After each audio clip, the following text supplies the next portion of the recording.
Lord. హల్లెలూయా. దేవుని నామానికి మహిమ కలుగును గాక. నేటి దేవుని మాట అనే శీర్షిక కోసం వేచి ఉన్న మీ అందరికీ కూడా యేసయ్య శక్తి కలిగిన నామంలో వందనాలు తెలియజేస్తూ ఉన్నాం. బాగున్నారా?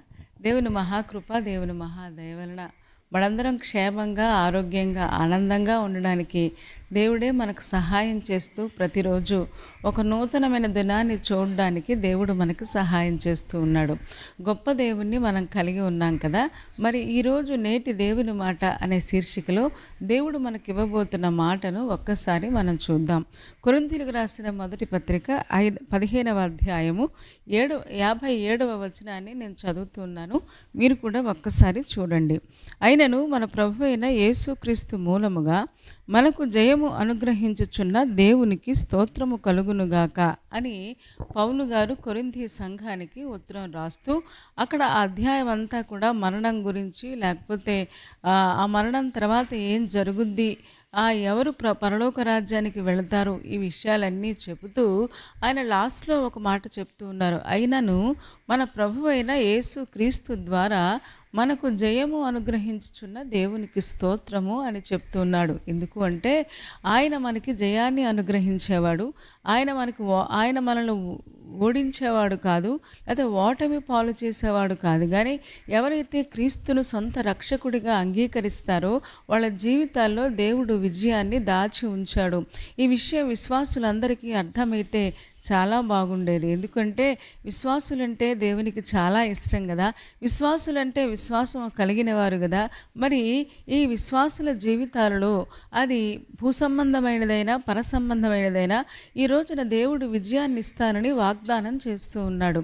ఈ రోజున ఈ మాటను మనం నమ్మగలిగితే ఆ జయము మనకి దేవుడు అనుగ్రహించే గొప్ప దేవుడే ఉన్నాడు కదా. మరి చాలాసార్లు జయానికి బదులుగా ఓటమి పాలైపోతూ ఉన్నాం. ఆ ఓటమిలో చాలాసార్లు వేదన చెందుతూ, బాధ చెందుతూ దేవుడు నాకేం చేశాడు, ఎందుకు ఇలా అయిందని చాలామంది నిరాశపడడం కూడా మనం చూస్తూ ఉన్నాం. అయినను మన ప్రభు అయిన యేసు క్రీస్తు ద్వారా మనకు జయము అనుగ్రహించుచున్న దేవునికి స్తోత్రము కలుగునుగాక అంటున్నాడు. అంటే ప్రతి విశ్వాసికి దేవుడు లోకము మీద, మరణము మీద, పాపము మీద జయాన్ని ఇచ్చిన గొప్ప దేవుడై ఉన్నాడు. ఈ రోజున చాలామంది ఈ పాపాన్ని నేను వదిలిపెట్టలేకపోతున్నాను, లేకపోతే ఈ శోధనుడిని ఎదిరించలేకపోతూ ఉన్నారు, ఈ కోపాన్ని నేను జయించలేకపోతూ ఉన్నాను అని బాధపడుతూ ఉన్నారా? యేసు ప్రభు దగ్గరకు వస్తే, ప్రభు సహాయం తీసుకుంటే తప్పకుండా లోకం మీద, పాపం మీద, మరణము మీద దేవుడు మనకి జయాన్ని అనుగ్రహిస్తాడు అని పౌలు భక్తుడు కొరింథీ సంఘానికి చెప్తూ ఉన్నట్లుగా ఈరోజు మనకి కూడా దేవుడు చెబుతూ ఉన్నాడు. అయినను ప్రభు అయిన యేసు క్రీస్తు ద్వారా దేవుడు మనకు జయాన్ని దాచిపెట్టి ఉంచాడు. రోమీయులకు రాసిన పత్రిక 8వ అధ్యాయంలో 37వ వచనాన్ని నేను చదువుతూ ఉన్నాను. మీరు కూడా ఒక్కసారి చూడండి. అయినను మనలను ప్రేమించిన వారి ద్వారా మనము వీటన్నిటిలో అత్యధికమైన విజయాన్ని పొందుచున్నాము అని రోమా సంఘానికి కూడా ఉత్తరం రాశాడు. ఎందుకు అంటే రోమా సంఘం అప్పటికే చాలా కష్టాలలో, బాధలలో, శ్రమలలో, వేదనల మధ్యలో నీరో చక్రవర్తి యొక్క ఉక్కు పాదాల కింద క్రైస్తవ సంఘము నలిగిపోతూ ఉంటే ఆ శ్రమల మధ్యలో పౌలు గారు వారిని ఉత్తేజపరుస్తూ ఏం చెప్తూ ఉన్నారంటే, మనలను ప్రేమించిన వారి ద్వారా మనకు అత్యధికమైన విజయము కలుగుచున్నది అని చెప్పడం మనం చూస్తూ ఉన్నాం. మనల్ని ప్రేమించే గొప్ప దేవుడు ఒక ఆయన ఉన్నాడు. ఏమంటే మనం ఆయన్ని ప్రేమించినా ప్రేమించకపోయినా, మనం ఆయన వైపు చూసినా చూడకపోయినా ప్రతిరోజు మన కోసం ఎదురు చూస్తూ, మనల్ని ప్రేమిస్తూ, మన కోసం ప్రాణం పెట్టిన ఆ గొప్ప దేవుడంట మనలను ప్రేమించిన వాని ద్వారా అత్యధికమైన విజయాన్ని మనం పొందుతూ ఉంటాం. ఎన్ని శ్రమలైనా, కష్టాలైనా పర్వాలేదు, కానీ వాటన్నిటిలో దేవుడు మనకి జయాన్ని ఇస్తాడు అని చెప్పడం మనం చూస్తూ ఉన్నాం. ఎంత అద్భుతమో కదా. ఈరోజున ఆ గొప్ప దేవుణ్ణి మనం కలుసుకున్నాం. ఆ గొప్ప దేవుణ్ణి మన రక్షకుడిగా అంగీకరించాం. ఆయన మనతోనే ఉన్నాడు. మనతో ఉండి మనకి లోకం మీద, పాపం మీద, శోధనల మీద, శ్రమల మీద, సమస్యల మీద జయాన్ని అనుగ్రహించే గొప్ప దేవుడే అన్నాడు. అందుకనే యోహాను పత్రిక 1 యోహాను 5వ అధ్యాయం 4వ వచనం కూడా చదవగలిగితే అక్కడ కూడా భక్తుడైన యోహాను ఏం చెప్తాడు అంటే చాలా చక్కగా ఒక మంచి మాట చెప్తాడు. ఏమని చెప్తాడంటే ఒకసారి తీస్తారా? 5వ అధ్యాయము 4వ వచనం నేను చదువుతూ ఉన్నాను, మీరు కూడా చూడండి. దేవుని మూలముగా పుట్టిన వారందరూ లోకమును జయించుదురు అని చెప్తూ ఉన్నారు. దేవుని మూలముగా అంటే ఎవరైతే యేసు క్రీస్తు రక్తము ద్వారా విమోచించబడి ఆయనను సొంత రక్షకుడిగా అంగీకరించారో వారు లోకాన్ని జయిస్తారంట. లోకంలో నేత్రాశ, శరీరాశ, జీవపు డంబము ఉన్నాయి కదా. ఈ 3 రకాల శోధనల ద్వారా ఈ రోజున విశ్వాసిని పడగొట్టాలని సాతానుడు ప్రయత్నం చేస్తూ ఉన్నాడు కదా. కానీ దేవుని మూలంగా పుట్టిన వారందరూ, మనందరం కూడా కొత్తగా జన్మించాం. ఆయన ద్వారా జన్మించిన మనందరం కూడా తప్పకుండా లోకంలో ఉన్న ప్రతి విధమైన శోధనను ఎదుర్కొంటాం, జయిస్తామని చాలా ఘంటాపదంగా చెప్తూ ఉన్నాడు. నిజమే కదా. ఈరోజు నేను కృంగిపోవద్దు, బెంగపడిపోవద్దు. ఈ లోకాన్ని నేను జయించలేను, పాపాన్ని జయించలేను, నా వల్ల కాదు అనుకోకండి. ఎందుకు అంటే అత్యధికమైన విజయాన్ని ఇవ్వడానికి మనలను ప్రేమించిన గొప్ప దేవుడు మనకు సహాయం చేస్తాడు అని చెప్పడం మనం చూస్తూ ఉన్నాం. అయినను ప్రభువైన యేసు క్రీస్తు మూలముగా మనకు జయము అనుగ్రహించిన దేవునికి స్తోత్రము అని చెప్తున్నాడు. అయినా సరే చూడండి, ఒక్కసారి లూకా సువార్త 5వ అధ్యాయం మనం చూడగలిగితే అక్కడ 1 నుంచి 9 వచనాలు మనం చూడగలిగితే మనందరికీ తెలుసు, పేతురు తనతో పాటు ఉన్న వారందరూ కూడా ఆ చేపలు పట్టడానికి వెళ్ళారు. వాళ్ళు ఒకవేళ చేపలు పడుతూ వాళ్ళ వృత్తి అదై ఉంటుంది, ఆ చేపల వ్యాపారం అయి ఉంటుంది. అలాంటి పరిస్థితుల మధ్యలో వాళ్ళు దేవుణ్ణి ఎరగరు. అప్పటికి దేవుణ్ణి ఎరగని స్థితిలో వాళ్ళు చేపలు పట్టడానికి వెళ్తే వాళ్ళు చాలా ఎక్స్పర్ట్స్. అయినా సరే ఒక్క చేప కూడా పడలేదు. లూకా సువార్త 5వ అధ్యాయం నేను 1 నుంచి 3 వచనాలు చదువుతాను. ముందు ఒక్కసారి మీరు చూడండి. జనసమూహము దేవుని వాక్యము వినుచు ఆయన మీద పడుచుండగా ఆయన గెన్నేసరతు సరస్సు తీరమును నిలిచి ఆ సరస్సు తీరమున ఉన్న 2 దోణలను చూచెను. జాలరులు వాటిలో నుండి దిగి తమ వలలు కడుగుచుండిరి. ఆయన ఆ దోణలలో సీమోనిదైన ఒక దోణ ఎక్కి దరు నుండి కొంచెము త్రోయుమని అతనిని అడిగి కూర్చుండి దోణలో నుండి జనసమూహములకు బోధించుచుండెను అని మనం చదువుతున్నాం. చాలాసార్లు ఈ వాక్య భాగాన్ని మనం విన్నాం. ఏమంటే జనసమూహాల దేవుని వాక్యాన్ని వింటూ ఉన్నారంట. యేసు ప్రభు వెనకాల చాలామంది ఫాలో అవుతున్నారు. ఎందుకంటే ఆయన దయగలిగిన మాటలు, ఆయన ఆశ్చర్యకరమైన మాటలు, ఆయన చేసే అద్భుతాలు చూడడానికి ప్రజలందరూ కూడా ఆ వెనకాల వస్తూ ఉన్నారు. అలాంటి సమయంలో జనసమూహం దేవుని వాక్యం వింటూ ఉండగా ఆయన ఒక దృశ్యాన్ని చూశాడు. ఏం చూశాడంటే, సీమోను పేతురు ఆ వలలో నుంచి దిగి పడవలో నుంచి దిగి వలను కడిగేసుకుంటూ ఉన్నాడు. అంటే అర్థం ఏంటి అంటే ఆ వలలో ఒక్క చేప కూడా పడలేదు. ఇక వాళ్ళు ఇంటికి వెళ్ళిపోతారు. ఎందుకంటే చాలా నిరాశలో ఉన్నారు, చాలా బాధలో ఉన్నారు.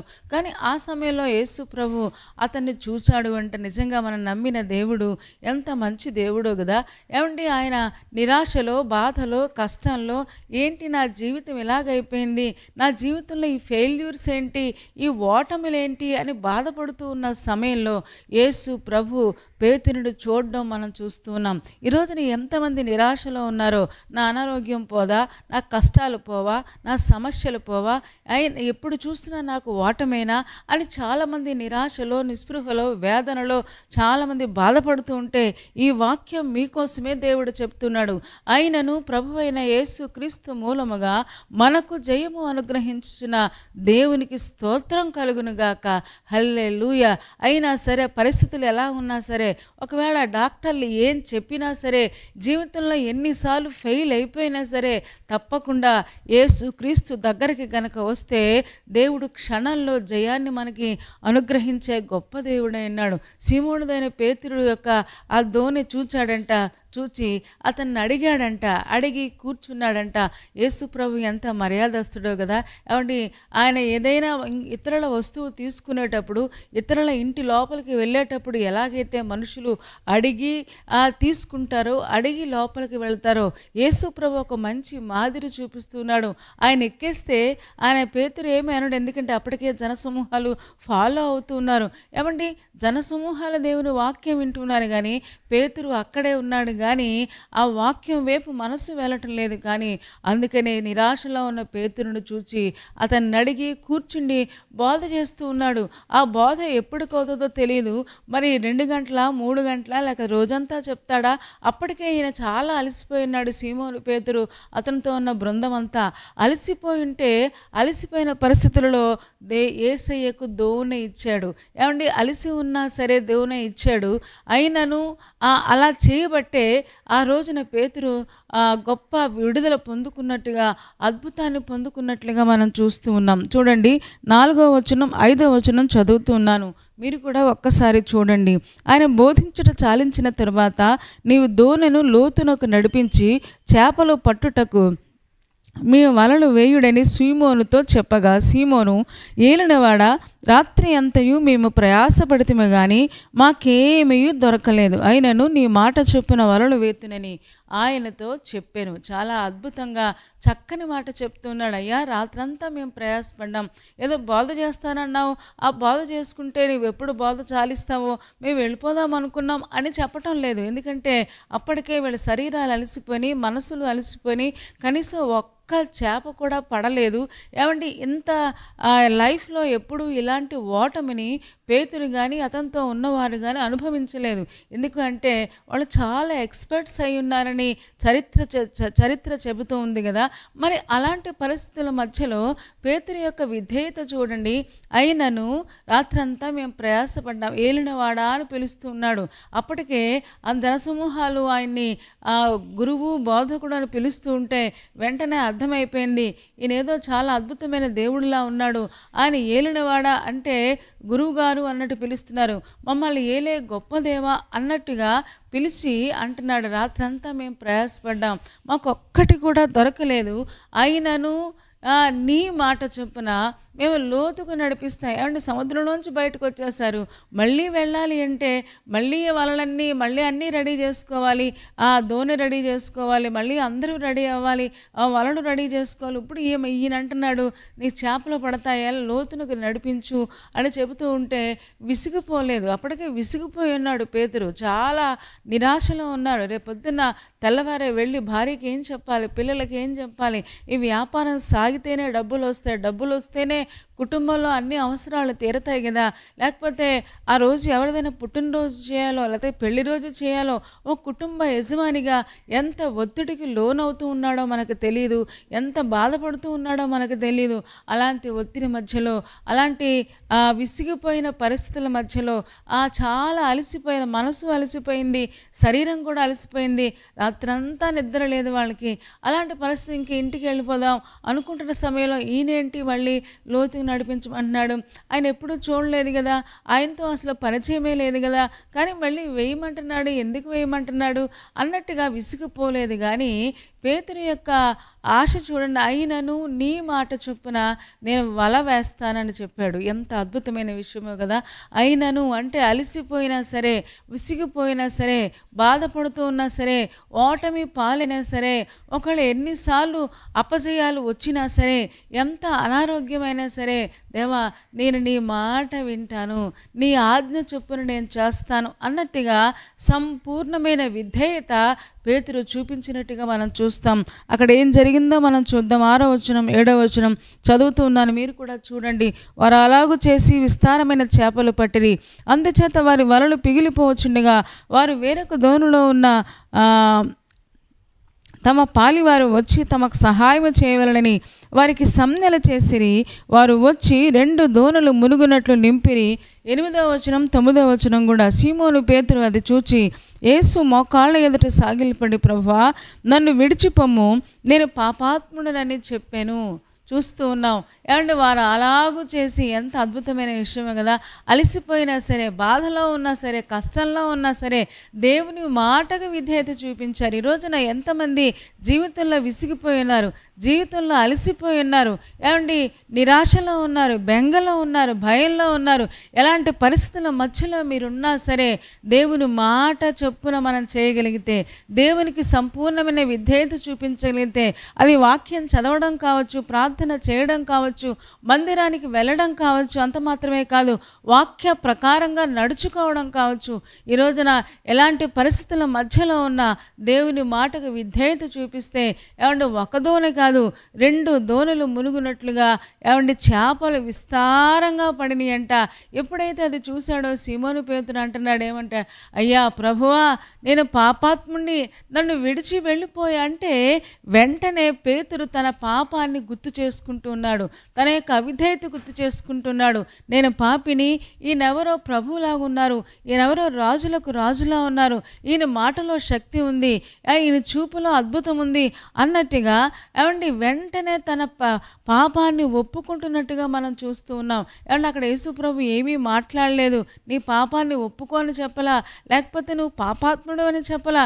కానీ ఎప్పుడైతే అంటే ఇంత పుణ్యాత్ముడు నా దోణిలో కూర్చున్నాడు, ఇంత పుణ్యాత్ముడు నా దోణిలో ఎక్కడానికి కానీ లేకపోతే ఆ మాట చొప్పున చేయడానికి కానీ నాకు యోగ్యత లేదు అన్నట్టుగా ఆయనతో చెప్పడం మనం చూస్తూ, నేను పాపాత్ముడనయ్యా, నన్ను విడిచి వెళ్ళిపో అంటే ఆయన అంటున్నాడు, అయ్యా నిన్ను విడిచి వెళ్ళిపోవడానికి నేను రాలేదు, నేను పట్టుకుని వెళ్ళడానికి వచ్చాను, ఎందుకంటే రేపటి నుంచి నేను మనుషులను పట్టే జాలలుగా చేస్తాను అని. దేవుడు చేపలు పట్టలేనోడు మనుషులను పట్టగలడా? మీరు ఒకసారి ఆలోచించండి. చేపలు అంటే అవి నోరు లేని జీవులు, మనుషుల్ని పట్టడం, మనుషుల్ని ఆత్మలు సంపాదించడం అంత సామాన్యమైన విషయం ఏమీ కాదు. మనుషుల్ని పట్టుకోవడం, మనుషుల్ని ప్రభు దగ్గరికి తేవడం అంత సామాన్యమైన విషయం కాదు కదా.